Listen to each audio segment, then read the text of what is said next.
I'm pregnant and I'm keto, and here's some of the things I keep stocked in my fridge.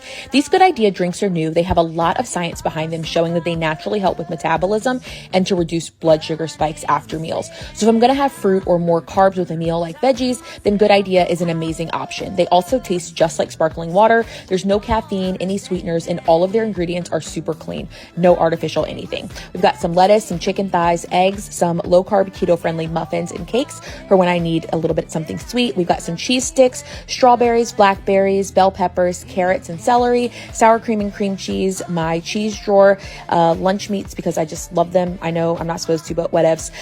Some heavy cream cheeses and more veggies, and our condiments. Like and follow for more.